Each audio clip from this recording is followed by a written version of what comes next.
Yo, my name is Big Lou, and you are now listening to Go Produce. We are the show that explores how music industry professionals turn their passions into profit. In this episode, we've got Gerry Rozo, a storyteller, a caring father, and a human on a mission who is full of surprises. The Go Produce focus of this episode is, how did you transition from being the successful artist to being a highly motivated manager? If you struggle to balance music with the rest of your life, then this episode is for you.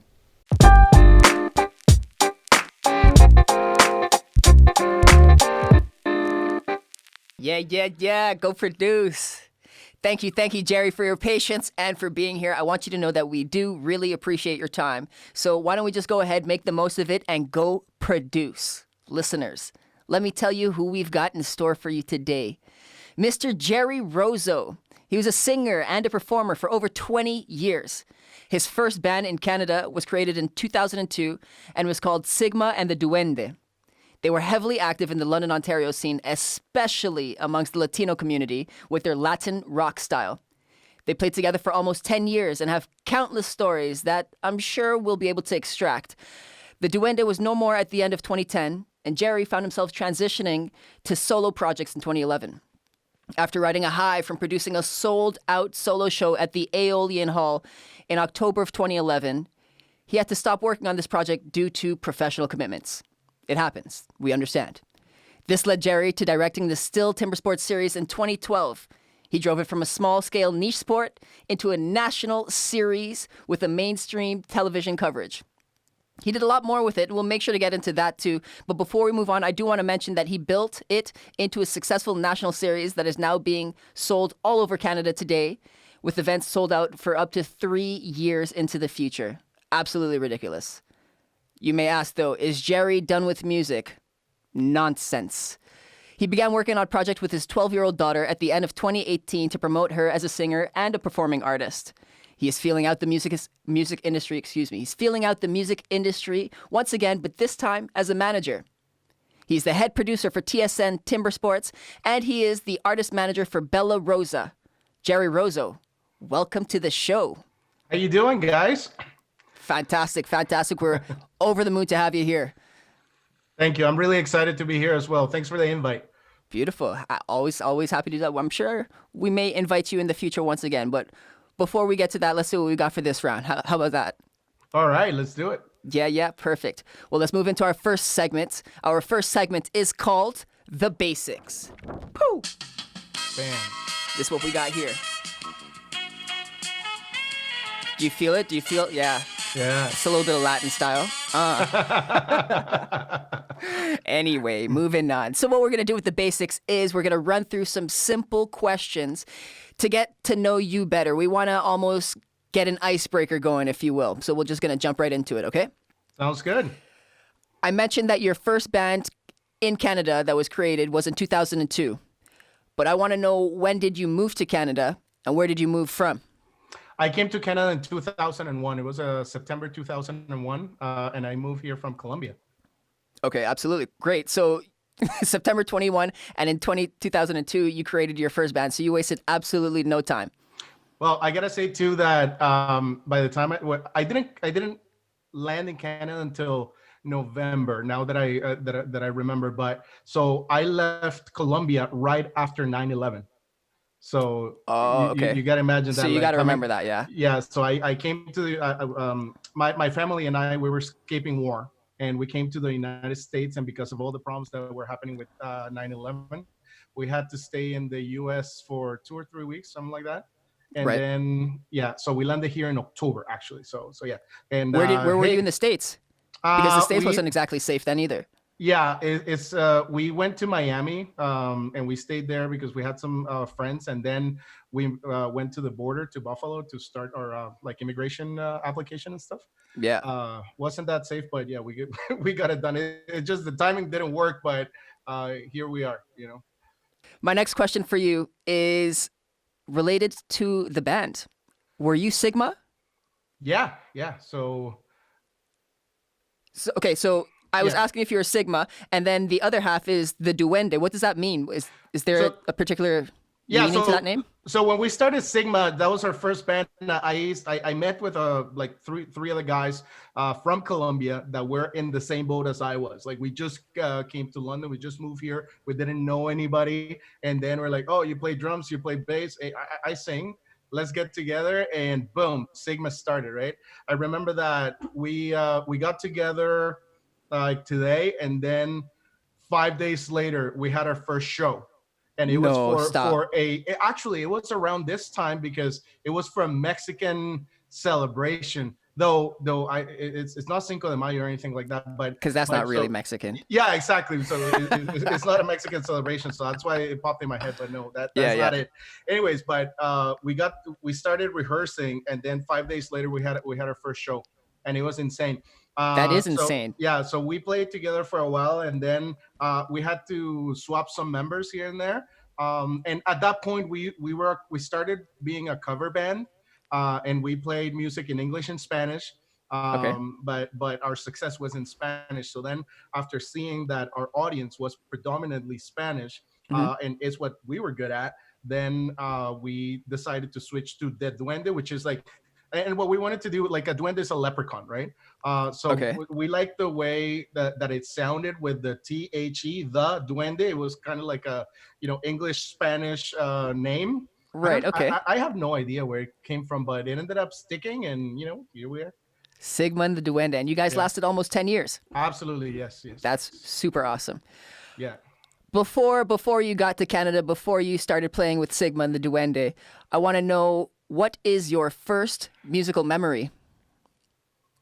My first musical memory is it all goes back to high school.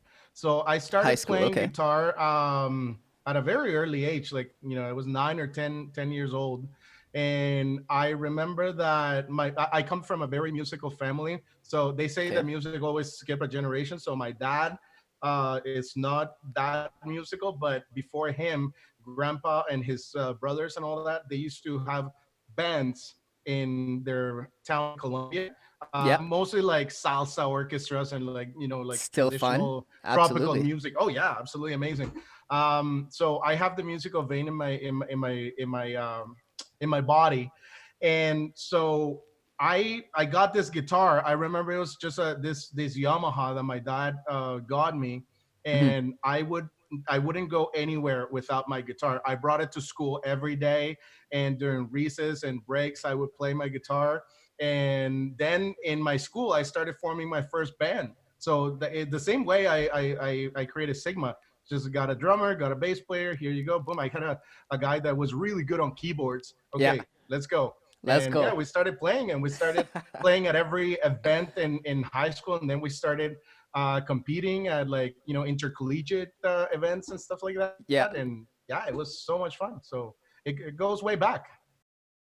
My next question for you is, because you've got a big history with bands and then a bit of a transition, I want to know, which did you prefer more? Do you have any like pros and cons to being part of a band versus being a solo act? I know you didn't do it the solo act for so long, but Listen, where do you stand there? having a band is really complicated because the more members that you have in the band, the more risk you have of running into a personality that doesn't fit with anybody else.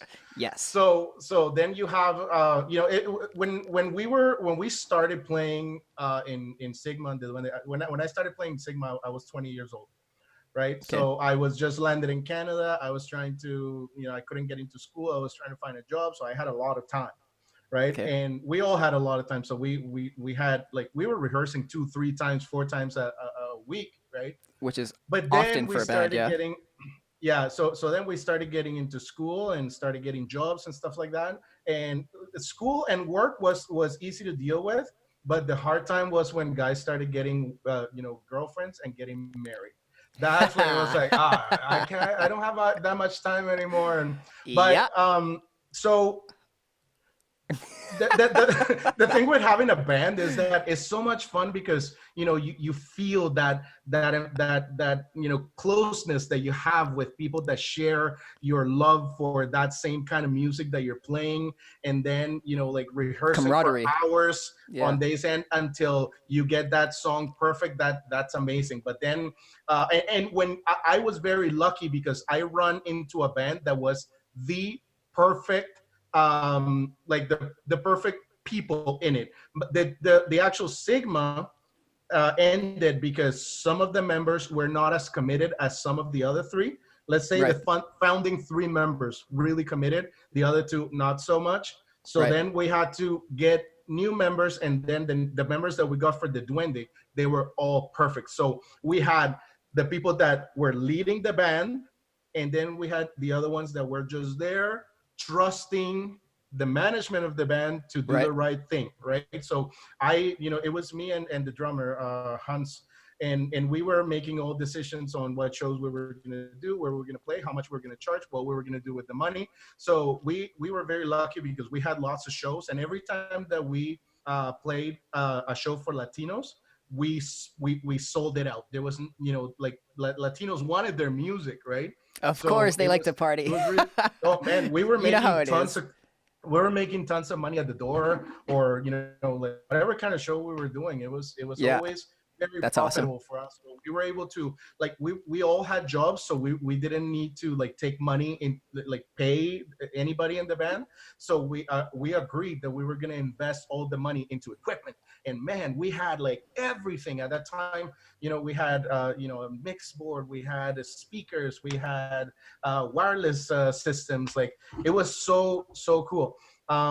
So like I was very fortunate because I had the right mix at the right time, right? Like it was all great. Yeah, But if you're in a band where nobody cares, or somebody doesn't come to rehearsals with the songs rehearsed, or they don't show up on time or something like that, then that's a problem. And then as a solo artist, I really enjoyed doing that because it was me and my talent, and then I was able to choose what players I wanted to put in my team, right. right? So I started just hiring session musicians, and it Strategically. was amazing because I had like wide open selection of the best musicians in town. So I was like, you, and if somebody wasn't working, you're out. Next person comes in, right? So it was great because I've always been a manager, a leader, and in organizing my projects, I found it that it was easier to be a solo artist than to be with a band. However, having said that I had the perfect band to work with, right? Right.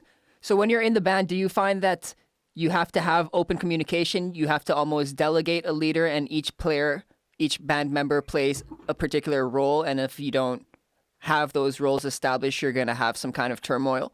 Listen, I think the most important thing to do in a band is to be open from the very beginning and tell everyone what the expectations are, like what your expectations are, like what your goals are as a band. Because if you just want to get together and jam and have fun, then that's no problem. That's a But if different you story. really, yeah, if you really want to take it serious and record and play shows and hopefully tour at one point, like you need to have a leader. You need to have people that are that follow, but also that you know support the decisions that are made. And also they can act as checking and balancing what the leaders of the band are doing.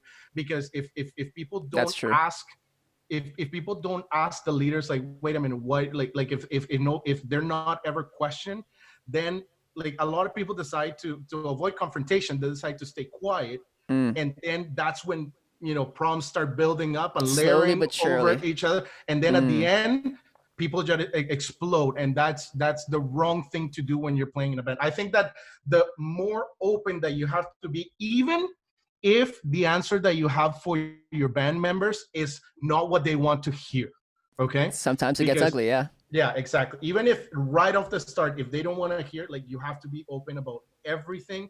And if they like it, they have the option of staying or leaving, right? So Yeah. No lie. yeah, communication it has to happen at all stages.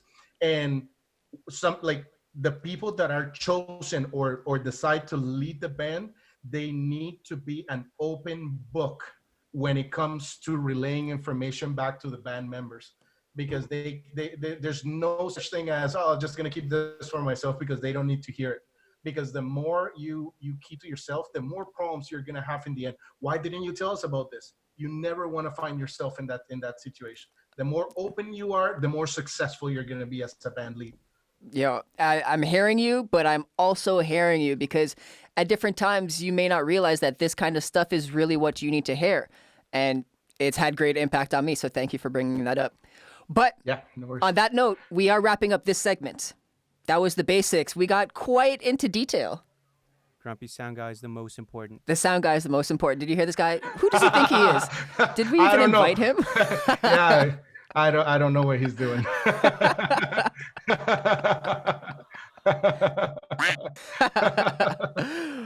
That's jokes. Well, that leads us right into the next segment. The next segment is called the Speed Round. Speed Round. Speed Round, because we're going real freaking quick. Boom. All right, so what the Speed Round is I'm going to throw 20 rapid-fire questions at you. Quite simple. Some are going to make you question yourself a bit. Some are going to have you on your toes. You're going to have to practice your listening, but you're going to answer them quickly with either a yes, a no, this, that, or neither. Please do not try and justify your answer. You get the opportunity to do that afterwards. Good to go? Yes, no, this, that, or either. Correct. All right. Let's get this going. This one's kind of obvious, but do you play any instruments other than the guitar? Yes. Do you visit home as often as you'd like to?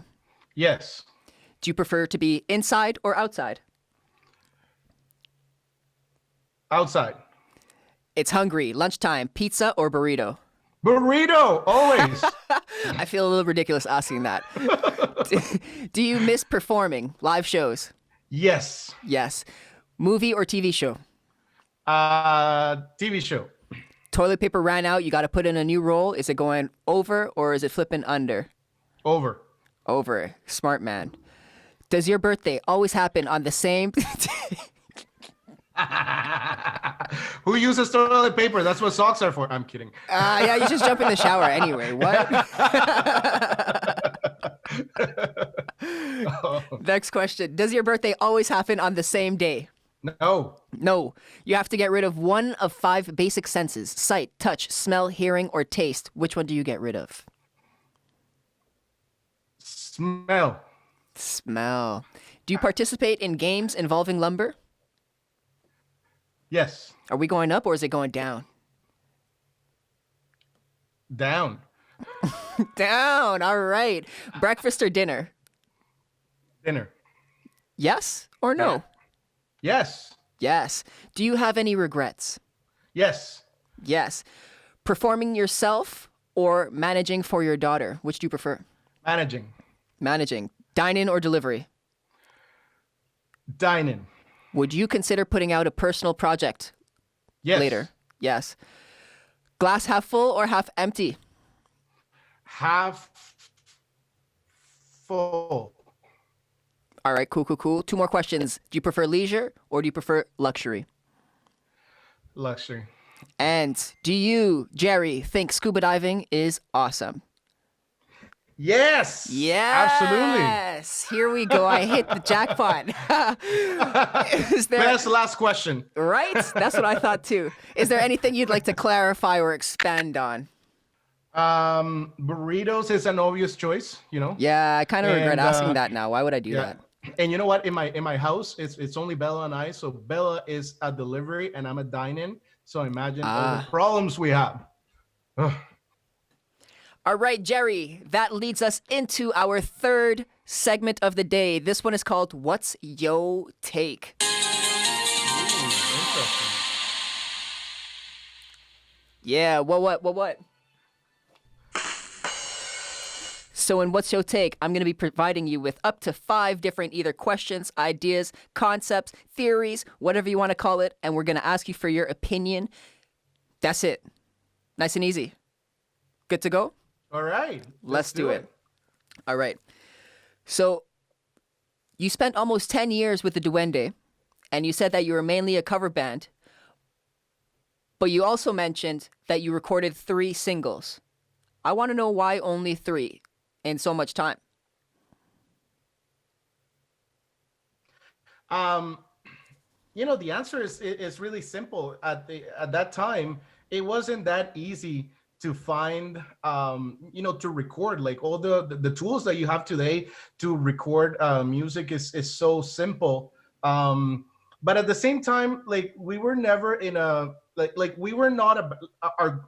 I mentioned it before that you have to have your goals really clear, and our goal as a band at the beginning was never to like be go out and tour or anything like that, because especially when we started playing with the Duende, Yeah. we all had jobs and our own thing going on. But Do you think, obviously, I don't like to pretend like we can go back in time, but do you think writing more original material is something that you would want to do, perhaps with your daughter or for a personal project in the future? Is that something that you are upset that you didn't do more of?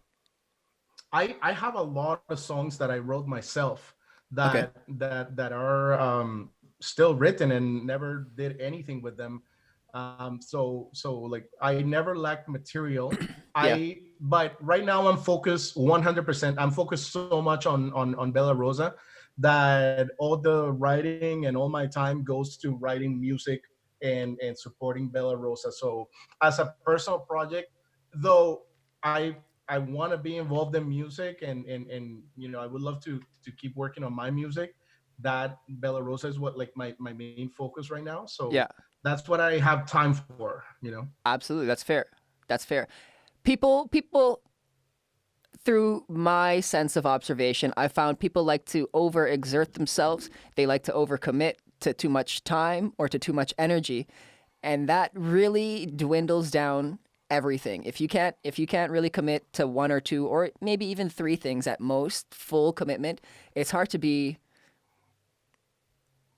efficient at anything. Oh, absolutely. So the fact that you're focusing is key. And I made that decision when I saw that Bella was good. Like I know that when I saw that the talent was there, I made a conscious decision, because at that time, you were asking me about regrets, and another regret that I had is that from 2012 to like 2018, I didn't play any music at all, no shows, nothing. I just, like I left music. It was, but over that period of time, I always had like my fan base in London is so loyal. Like I love everyone, every single one of them, because Amazing. I've like it's still today. I kept my Facebook account and all that, and they were always writing me like, when's the next show? Like, what's going on? And I'm like, I haven't played in 5 years. Well, play again. Like, Let's do it. but it wasn't until in 20, because my show was last year 2019. Yeah, so in 2018, like my friend Johnny Correa, who's a local musician, Cuban local musician, he was like, dude, you have to play again. Like, let's do it. I have this guy that I want you guys to do like like a duo, like a show together. He has his audience, you have your audience. Let's sell out a show. Yeah. And I'm like, all right, let's do it. And that's when I did one show in 2019, a year ago actually, Okay. and in March of 2019, and it felt amazing to come back into the music scene. But Bella opened that show for me, Awesome. and at that time I was already like like head deep into this project. And I find that if I really want this project to succeed the way I want it to, Mhm. that's all is, because it's not all I have time for, but it's what I am going to dedicate my time for, so it succeeds.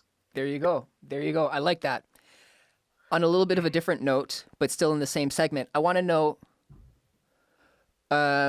in terms of recording a full album and releasing that, or recording individual singles and then releasing those gradually, what strategy do you think is better Today, today? um I think that, so the world that we live in um is so busy. Okay, like there's people attention span is so small that so my answer to that question is going to depend It's contingent on budget. Let's put it that way. If you have lots of cash to record an album and do an album every year, then go ahead, right?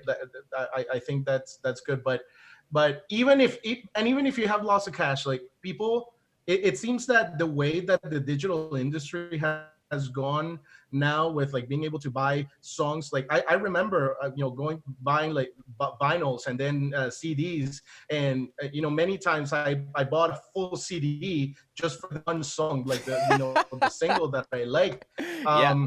And the rest, I don't even know what songs were in there. But today, you're able to just buy that one song. So, Yeah.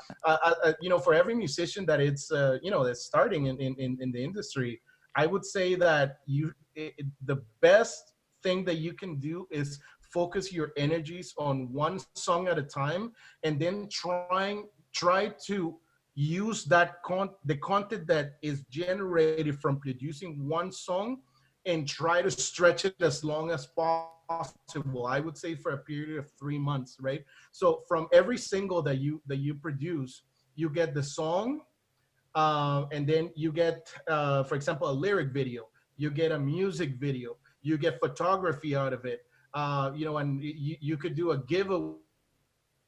I think that if you can stretch it out like that and Yeah. keep people on your one release, one song at a time, it seems that that's how people like to consume music nowadays. Yeah.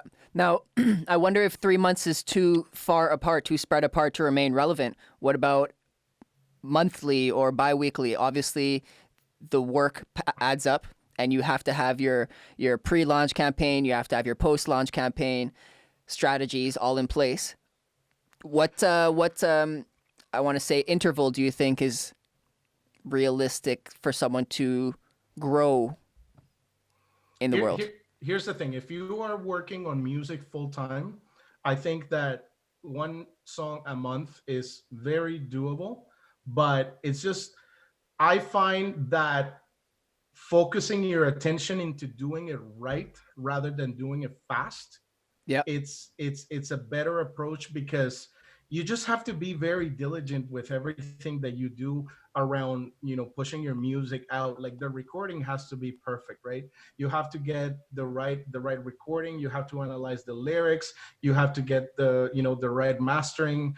Yeah. You have to make sure that the photography is right. Like you only have one chance to sell this baby of yours, right? Like music is your baby, and you need to treat it like that, because it's really fragile, right? If you just throw the baby out into the world like that, and you don't care how how you're gonna present it to the world, then It's not the going very baby's gonna far. die, man. Like you need to nourish that baby, right? So I think that I don't think that there is a set approach, like every month or every 2 months. I think that I wouldn't go any further than 3 months, but if you work hard and have all those, like after you start doing this, it becomes a system, right? Like you start getting good at getting all those assets that you need to fulfill for launching a single, and then it gets easier. But yeah, one month, 2 month is ideal. 3 months is still good, I think, in my personal opinion. Yeah. So yeah, that's what I would say. Interesting. Okay.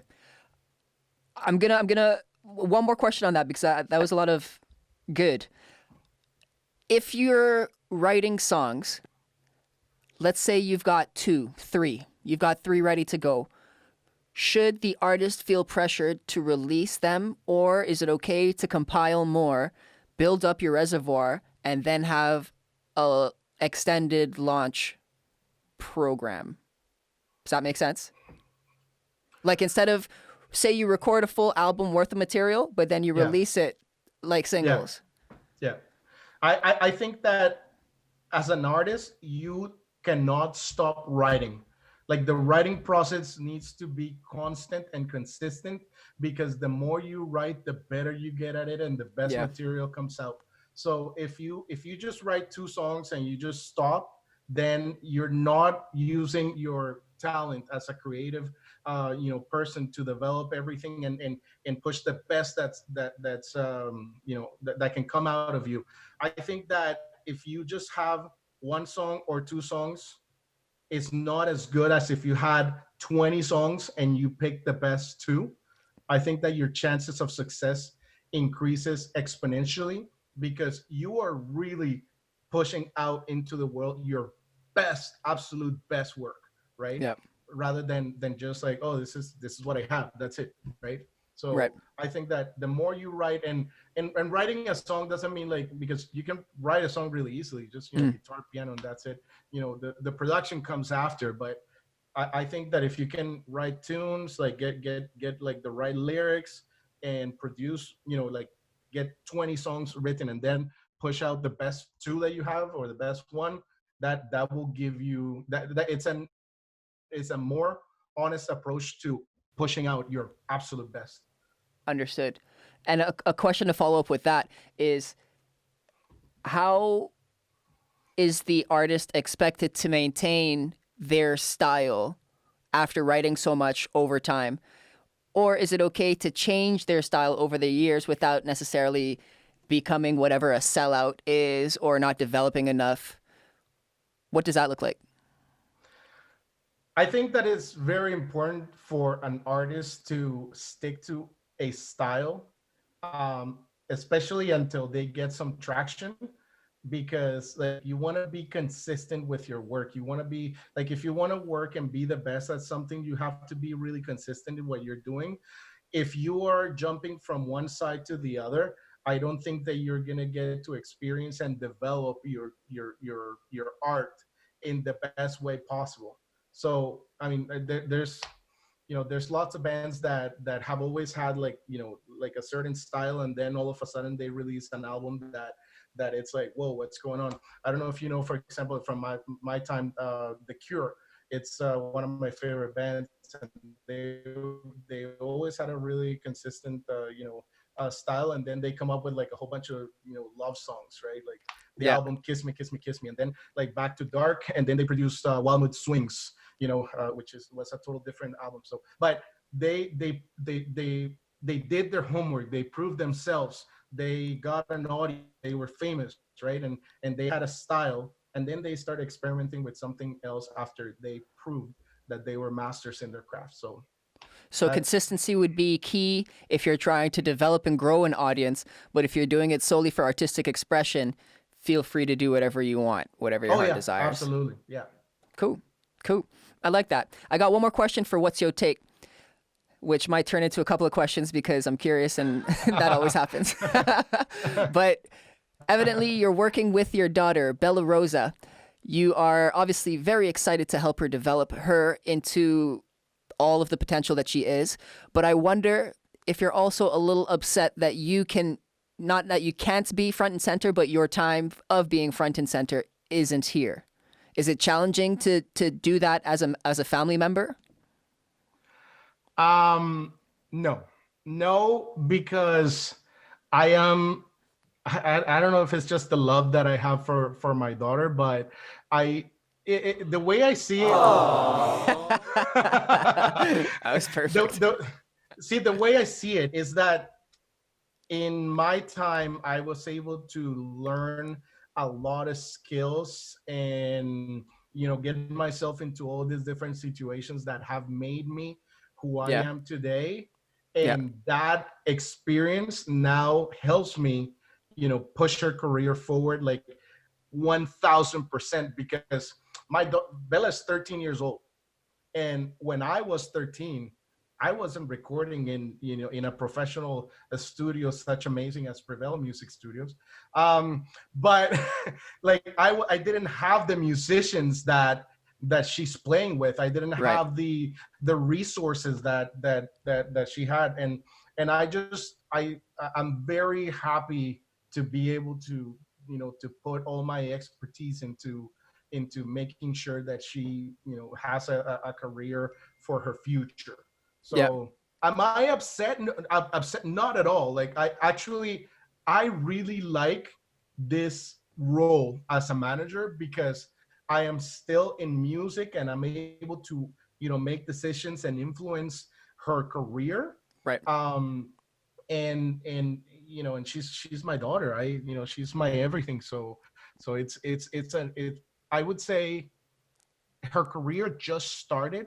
Like, Yeah. we haven't even scratched the surface. Yeah. And I probably have had as much fun so far as I did in my 20 years of musical experience. That's wild. But the fact that you love your daughter and you're so committed is amazing, and I applaud that. But do you think you may ever get emotionally tied?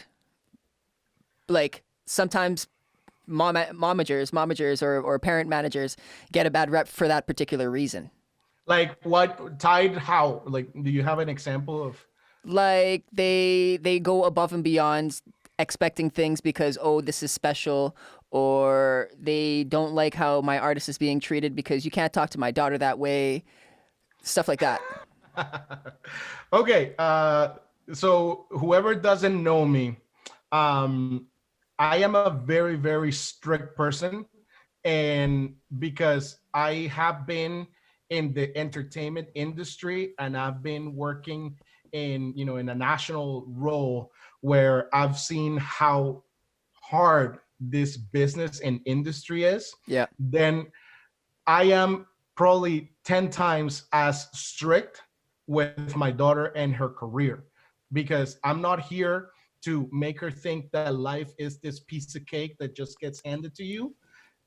That Wait, it's is not? absolutely not what it's absolutely not what I'm about. So one thing that I've always had as my personal mantra is that you leave family at home, and when you're doing business, is business.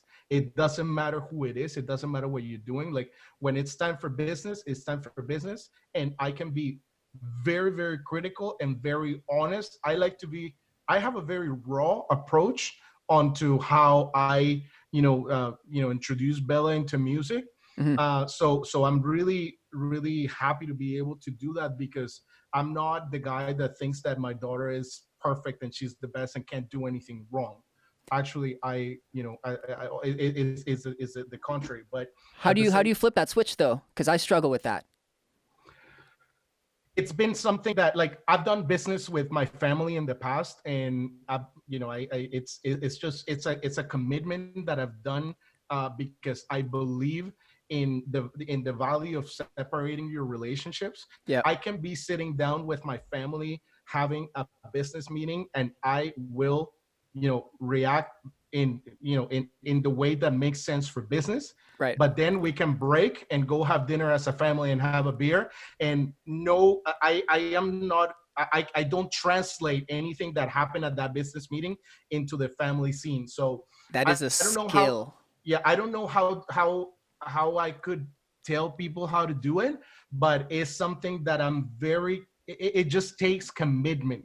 It takes, you knowing what type of scenario you're in, and then just reacting to what your beliefs are. So my belief is, this is business, we're talking about this a specific business topic, and this is what I believe. And I don't care. I can be very, very harsh when it comes to business, but I love my family. And when it comes to family, but at the same time, like, I don't think that just because you're related with a family member that everything is forgiven, right? Like, No way, Jose.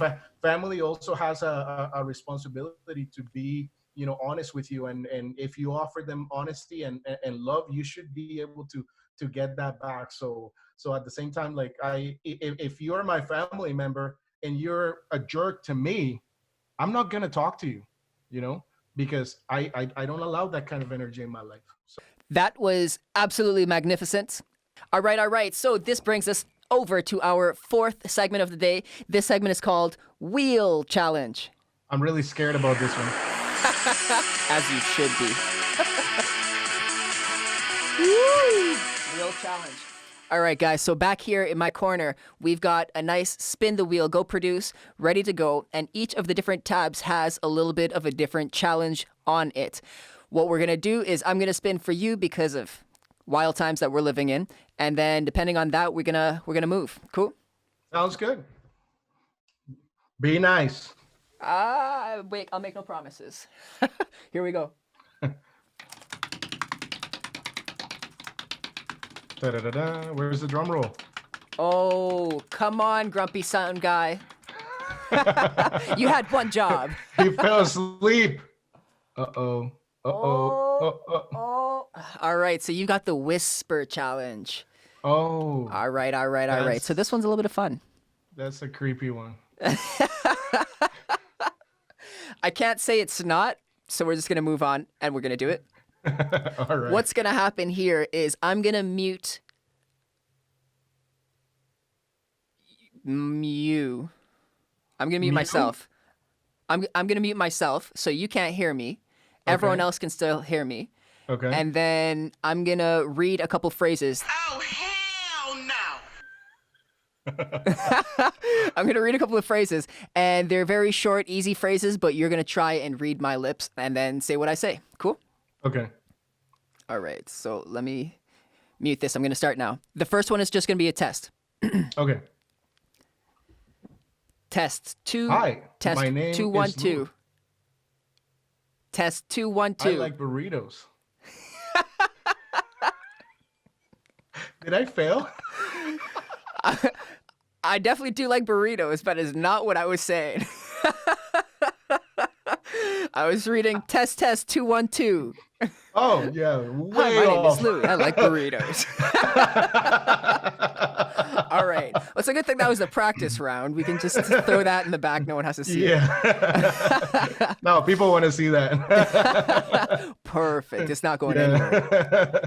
That's jokes. All right. So the next one is for real, for real. Okay? Okay. Oh. Sally sells seashells. Sex. Sally sells seashells Sex. at the Ching, seashore. I need to go to school. I probably should go to school. I promise you. We tried, but I'm going to go ahead and give you a no on that one. Sex. That's gold. Okay. Oh my God. I've got one more funny. for you. You think you could muster this last one up? All right. Okay. This one I think you're going to like. You can relate to this one. What was the last one though? Oh, you're right. The last one was Sally sells seashells at the seashore. Oh, you're crazy. There's no way I'm getting that. Okay, well, now that you have that in mind, you might get this one, okay? Okay. Remember, I'm Latino. I don't know like English sayings, right? I don't blame you, my friend. All right. How much wood could a woodchuck? How much wood would could a a woodchuck woodchuck chuck Hey! if a chuck wood? You got it. If you didn't get that, I don't think they take you back at Stihl Timbersports, you know? Yeah. I was like, come on, I'm rooting for you here. The woodchuckers, yeah. I get to keep my job, but the Yes. two previous ones were funny. Perfect. Well, that is only one way to describe that, and it's a wheel challenge. I'm sure you can vouch for that. But I wonder what we're going to get on our next episode. Who knows? Next up, we've got one more segment here. All right. Our last segment is called Clear the Air. Yeah. So what we're doing with Clear the Air is we want to eliminate brain fog for all of our listeners, and that's what your task is. So we've got a couple of questions about challenges in the industry, and essentially we want your opinion to help them get better and to describe ways to avoid unnecessary hurdles. Cool? Okay, cool. I'll do my best. Beautiful. That's all we can ask. Actually, this is a great opportunity. Here, I want you to tell us more about your biggest show to date when you opened for Maestro Joe Arroyo in 2010.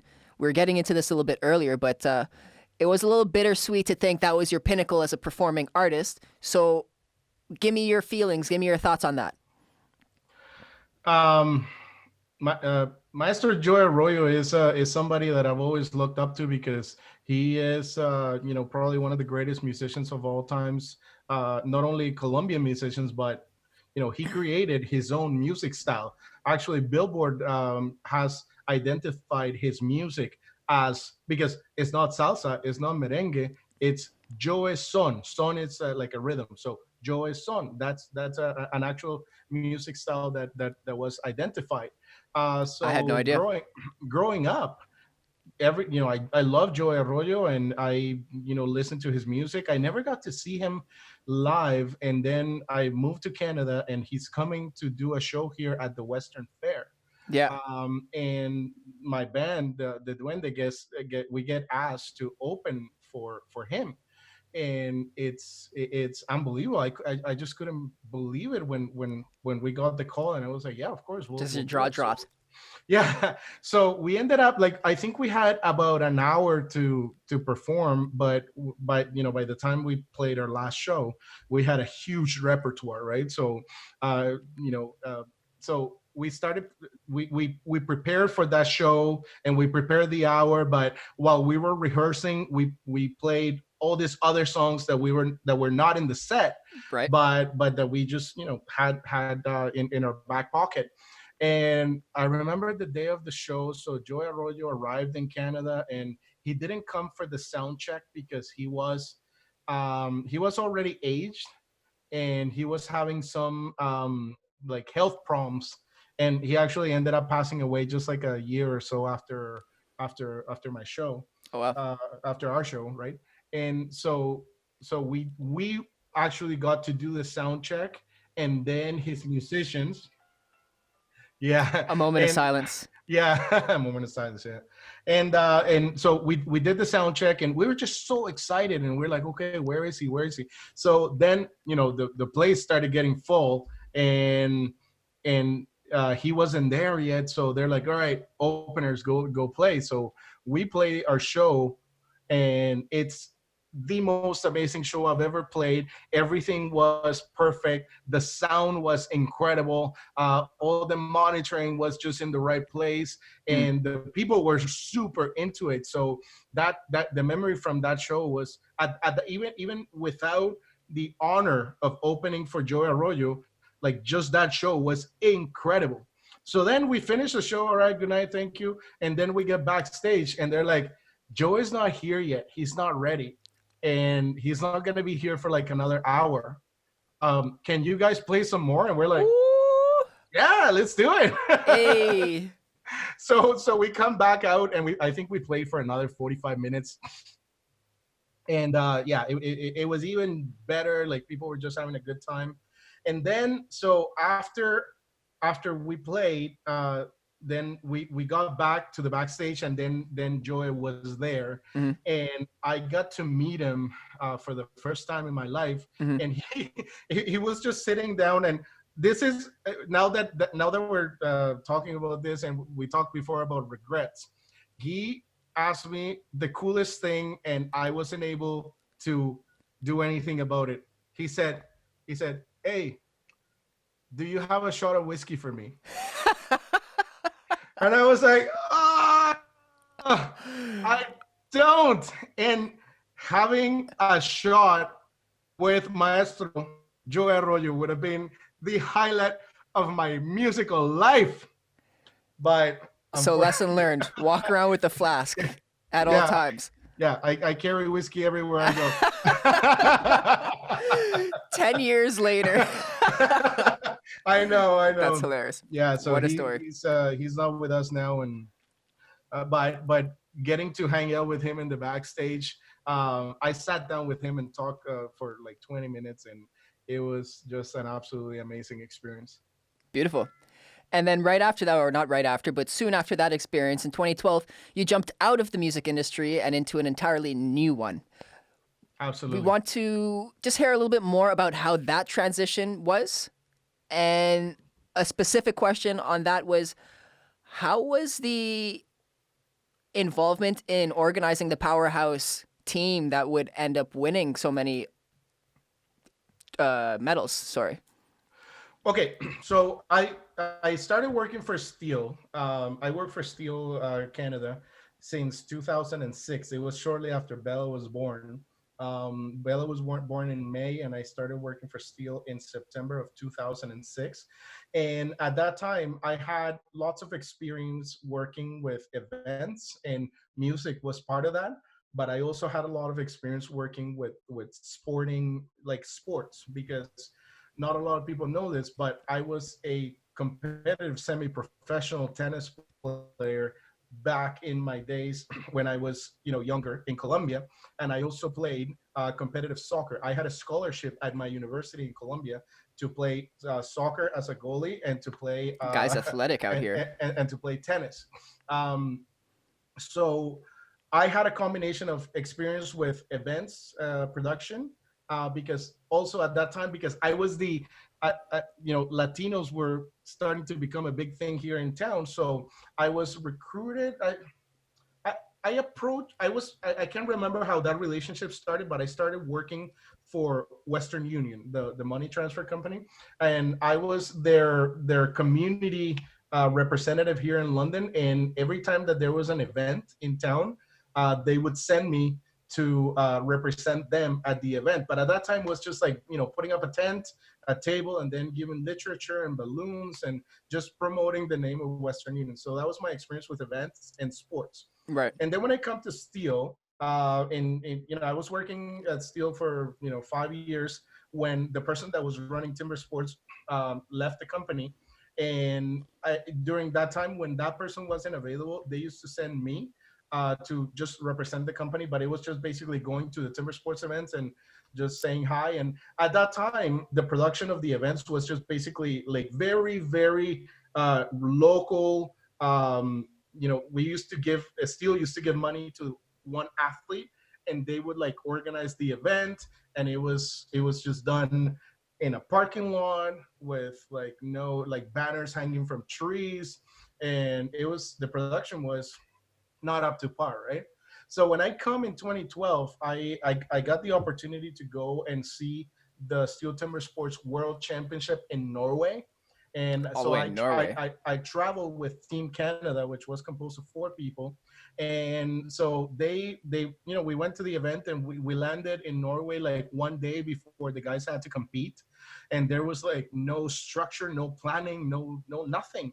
And Right. when there was no, catching up from the time difference, so the guys didn't do well. It was a really bad championship for Team Canada, but Canada was not a A real big contender. player Yeah. in the world at that time. But it's not because we didn't have the talent, it's because there was a lack of organization.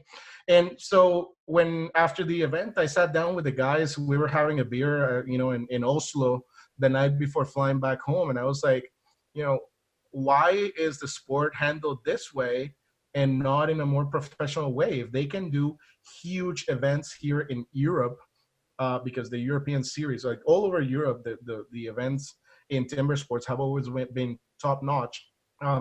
Why can't we have that here in Canada? And they didn't know the answer. They were just happy to chop some wood, and that's it.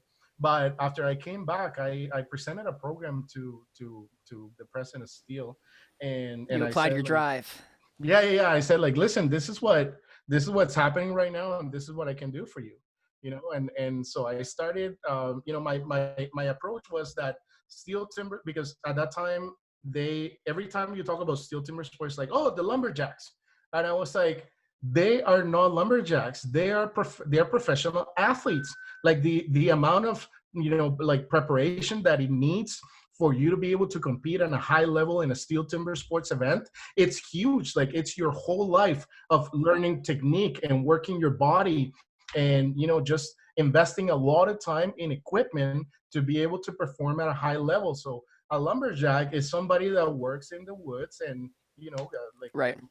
chop, harvest Right. wood and that. But the way I say it is like lumberjacks, like a Stihl Timber Sports athlete can be a lumberjack. Some of them work in that industry as well, but not every lumberjack is a Stihl Timber Sports athlete, right?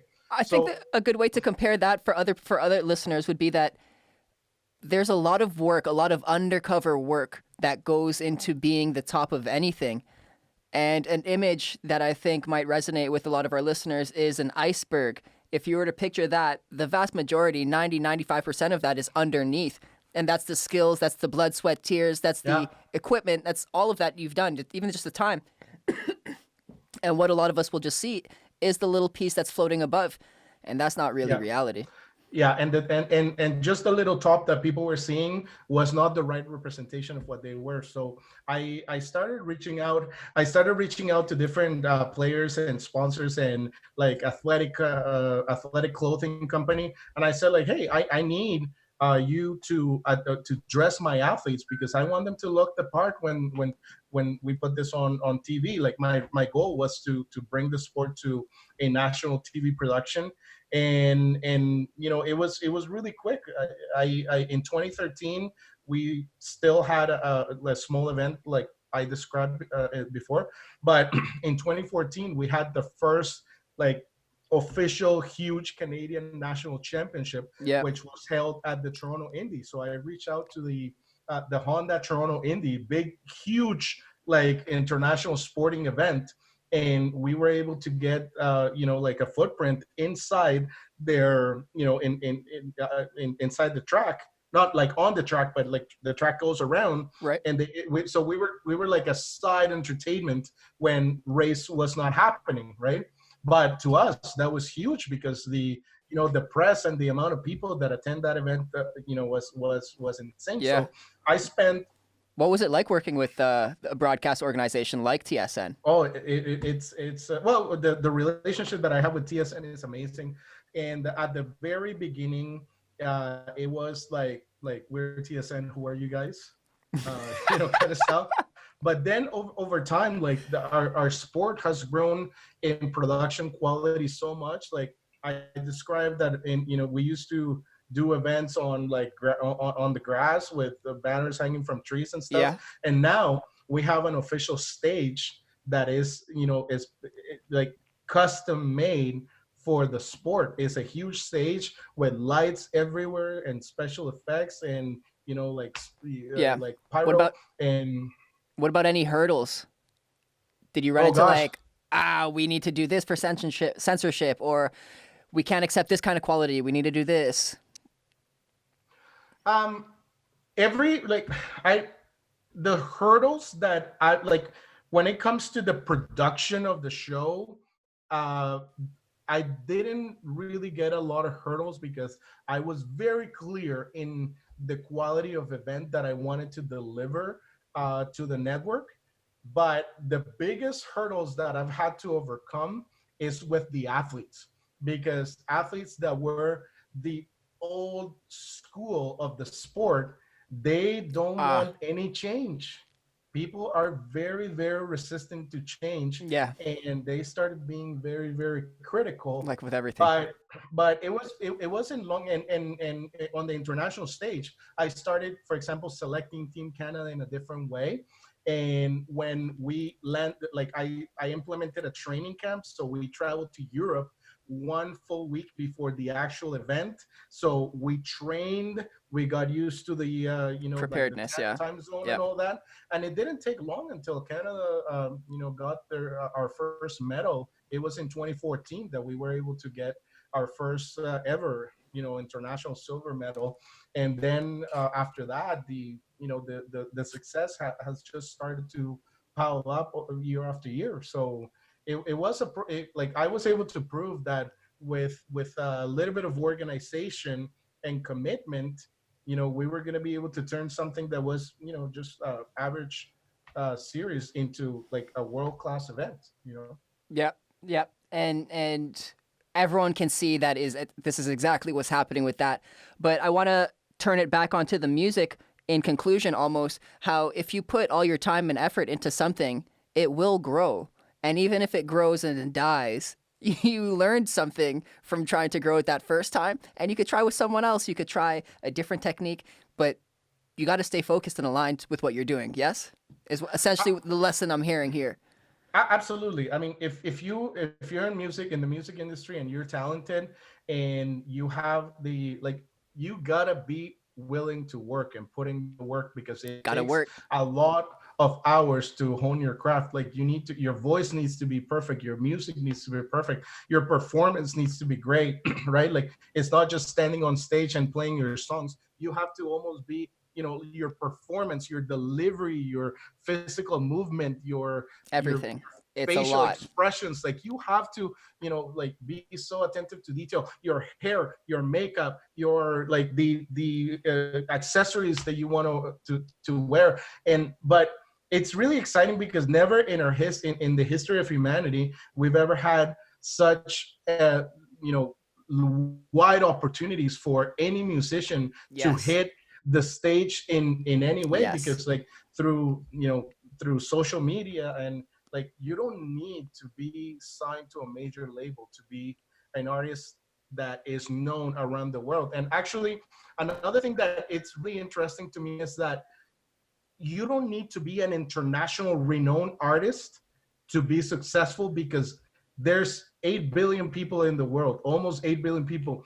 And all you need to be successful is to find your niche, to Find your find a niche. group of people Yeah. that like your music Yeah. and that are committed enough to your music to support you, with like purchasing your music and going to your shows. And it is very possible, but It is there is possible. a lot of work, and you need to find the right people. You need to be honest with yourself.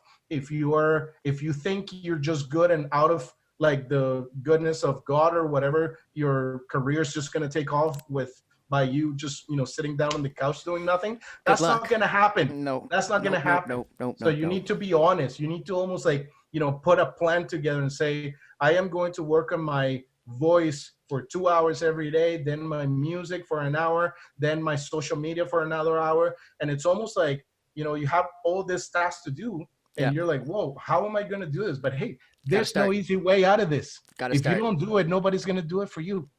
I hear you. I hear you. Absolutely. If you don't do it, no one's going to do it for you. That's Absolutely. amazing. That's amazing. And that brings us to the very end of this episode, which was very awesome, Gerry. I hope you had a fantastic time. Yeah, I really enjoyed it. Yes. Do you have any final words you'd like to share? And also, if you want to go ahead and take this time to let let the listeners know where they can find you and or Bella Rosa. Absolutely, yeah. So, I think that I'm very glad to be here and able to share a little bit of my experience. I really wish that because of COVID, like the plans that I had for Bella Rosa would have had us at a total different point in time right now. Like we were in the middle of, like, we were about to launch Bella's second single.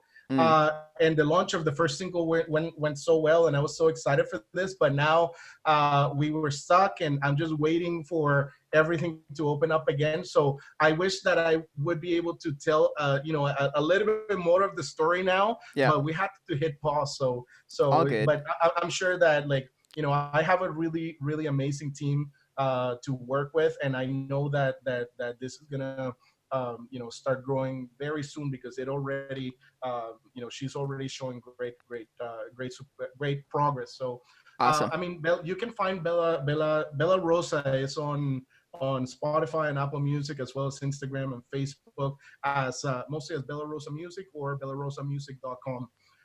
If you want to find me, Gerry Rozo on Facebook and Instagram, though I don't post a lot about music now. It's mostly about my work as a manager with Bella. Right. But and also I wanna tell other parents that may be in a situation where they have a very talented kid at home and they don't know what to do. You know what? I was there once, and I figured this out by putting thousands of hours into reading and research and looking for ways to be able to support my talented kids. So if there's anybody that ever wants to get some ask me a question or get some guidance, I would love to help, because it's only by helping people that you become better at what you're doing. You spread the word, Yes. the word, and you make the world a better place, man. Beautiful. Like if everybody gets to be successful, like, Let's make it a beautiful world. I like it a lot. I like it a lot. This is great, Gerry. Thank you so much. In conclusion, I'd like to thank our listeners. I hope you learned something here with us today. I want to give a shout out to Prevail Media Group. Thank you for the venue and for your team. Without you guys, we can't do any of this. Shout out to our very own grumpy sound guy. I hope you found a reason to smile, because I know He you made never us smiles. do that. And then lastly, This is my drum roll. Lastly, thank you so much, Gerry Rozo, for being out here. We really appreciated your time. That's it. Go produce. We out. Thank you. See you later. Cheers, man.